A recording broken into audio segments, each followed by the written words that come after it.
70 की उम्र में फिर से चलने की ताकत, एक बुजुर्ग की सच्ची प्रेरणादायक कहानी। सुबह के करीब 5 बजे थे। बाहर हल्की ठंडी हवा चल रही थी। पक्षियों की आवाजें पूरे मोहल्ले में गूंज रही थी। लेकिन घर के एक कमरे में बैठे हुए 72 साल के रामनाथ जी के लिए यह सुबह किसी बोझ से कम नहीं थी। उन्होंने धीरे धीरे आंखें खोली। शरीर भारी लग रहा था। घुटनों में ऐसा दर्द था जैसे किसी ने लोहे की कीलें चुभा दी हों। वह कुछ देर तक बिस्तर पर बैठे रहे क्योंकि उन्हें डर था कि जैसे ही पैर जमीन पर रखेंगे दर्द और बढ़ जाएगा। एक समय था जब रामनाथ जी पूरे गांव में अपनी फुर्ती के लिए जाने जाते थे। सुबह 4 बजे उठकर खेतों में चले जाते, घंटों काम करते और शाम को बच्चों के साथ हंसते खेलते। लेकिन अब हालत इतनी बदल चुकी थी कि कमरे से बाहर निकलना भी मुश्किल लगने लगा था। उनकी पत्नी सावित्री देवी रोज उन्हें हिम्मत देती, इतना मत सोचिए जी, धीरे धीरे सब ठीक होगा। लेकिन रामनाथ जी सिर्फ हल्की मुस्कान दे पाते। अंदर से वह टूट चुके थे। उन्हें सबसे ज्यादा दुख तब होता जब उनका छोटा पोता आरव उनके पास आकर कहता, दादाजी, चलो ना पार्क चलते हैं, और वह मजबूरी में मना कर देते। धीरे धीरे उन्होंने बाहर निकलना कम कर दिया।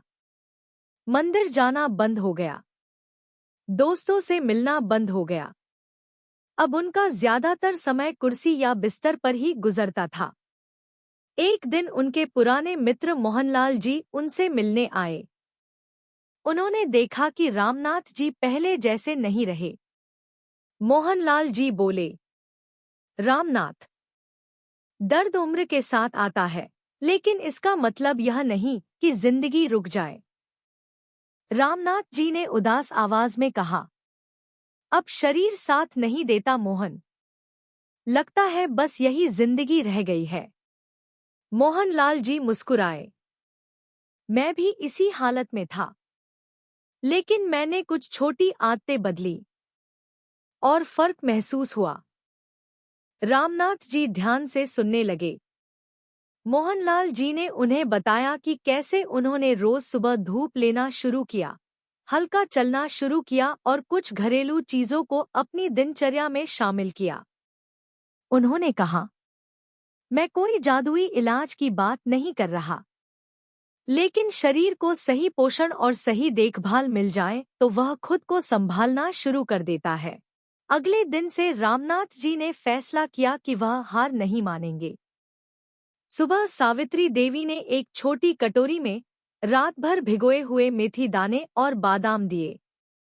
पहले तो उन्हें विश्वास नहीं हुआ कि इतनी साधारण चीजें कोई फर्क ला सकती हैं, लेकिन उन्होंने नियमित रूप से इन्हें खाना शुरू किया। साथ ही उन्होंने रोज सुबह घर की छत पर 10 मिनट धूप लेना शुरू किया। शुरुआत आसान नहीं थी। पहले दिन सिर्फ 5 मिनट चलने में ही सांस फूल गई। घुटनों में दर्द भी हुआ, लेकिन उन्होंने धीरे धीरे कदम बढ़ाना जारी रखा।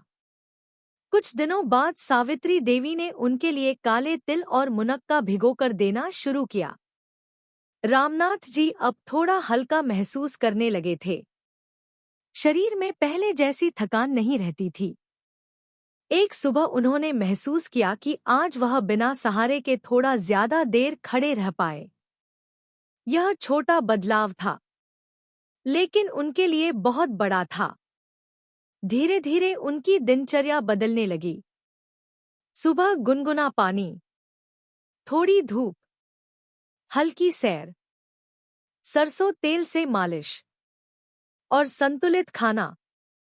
अब वह दिन भर सिर्फ दर्द के बारे में नहीं सोचते थे।